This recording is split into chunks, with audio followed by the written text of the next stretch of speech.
Dulu Abang kan pernah berseberangan dengan pemerintah barengan sama Pak Prabowo ya, kemudian kala itu. Tapi kemudian di periode ini kemudian kan bergabung menjadi satu. Yang jadi pertanyaan saya gini, ketika dulu mengkritik, sekarang ada di dalam tim yang sama di pemerintahan. Kalau posisinya Bang Rocky itu kan dari dulu sampai sekarang tetap mengkritik. Abang kan dulu pernah merasakan menjadi pengkritik, sekarang jadi ada tim di pemerintahan. Apa sih Bang bedanya jadi pengkritik? Contoh ya.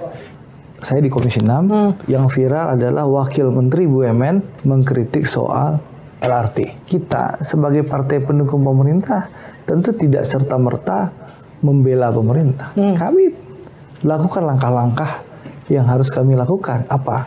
Kita telepon Dirut Adikarya. Apa betul itu kejadian? Apa mitigasi Anda? Kenapa bisa seperti itu? Itu kita lakukan. Dijelaskan oleh Direksi Adikarya. Kita telepon Wakil Menteri yang sekarang membawahi urusan LRT. Itu kami lakukan. Tapi memang tidak diekspos karena memang tidak dalam rapat kerja. Karena sekarang DPR dalam keadaan reses, itu pertama. Yang kedua, kalau kita bisa mencari solusi, memberikan masukan yang konstruktif secara langsung, kenapa tidak? Yang penting goalsnya kan terwujud. Betul. Tapi gini, jadi pertanyaan gini, dulu kan Abang itu bagian dari tim pengkritik, sekarang ada di dalam pemerintahan. Ngerasa nggak sih kritikan Abang atau misalnya masukan Abang buat pemerintah yang harusnya bisa lebih nyaring, yang harusnya bisa lebih vokal, sekarang jadi lebih soft, atau mungkin bahkan Abang mengamini bersama sesuatu Enggak juga, Livi. Enggak cocok. Jadi gini, masukan, kritik itu terus kami sampaikan, tapi caranya berbeda. Karena kita bagian dalam satu gerbong, kritik kan tidak perlu kami tunjukkan secara terbuka. Ya beda, kalau dulu kita kan bukan satu gerbong. Komunikasi tidak bisa langsung, karena kita di luar dari gerbong pemerintah.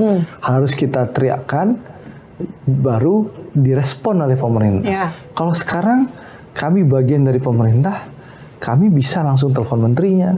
Saya di Komisi 6, saya bisa telepon direksi BUMN yang bermasalah. Saya bisa telepon menterinya. Saya bisa telepon dirjennya.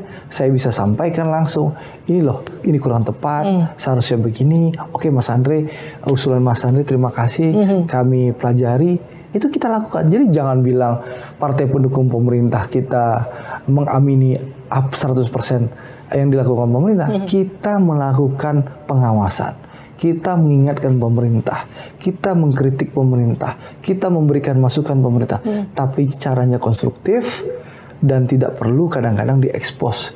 Kalau penting tujuan, Rivi. Kalau menterinya kita telepon direktur BUMN kita telepon dirjennya kita telepon deputi menterinya kita telepon kan kritiknya nggak khawatir dianggap melempem ya Bang, karena dulu kan ada dulu Gerindra nih berseberangan sama pemerintah nyaring banget. Jadi gini Livi, rakyat tuh sangat objektif sekarang. Ini saya contoh sini bicara sebagai ketua DPD Gerindra Provinsi Sumatera Barat. Orang bilang Gerindra bergabung di pemerintah Pak Jokowi.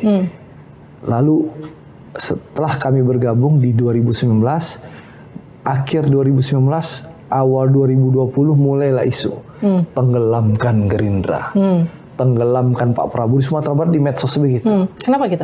Ya, menurut saya ya ada kubu yang sengaja memainkan itu supaya berharap Gerindra tenggelam, kelompok ini dapat suara elektabilitas. Ternyata dengan kerja keras kami, ya masyarakat merasakan kehadiran kader-kader Gerindra. DPR RI-nya hadir, DPRD provinsinya hadir, DPRD kota kabupatennya hadir, menjadi problem solving masyarakat, membantu masyarakat, menyuarakan aspirasi masyarakat, ya, dan menjadi solusi bagi masyarakat. Apapun lembaga surveinya, Silvi, Gerindra suaranya jauh lebih tinggi dari pemilu 2019. Insya Allah di 2024 nanti. Itu menunjukkan apa, Livi? Menunjukkan bahwa kita tidak usah khawatir. Masyarakat semakin rasional, masyarakat semakin objektif. Tinggal kita menunjukkan kerja nyata kita di mata masyarakat.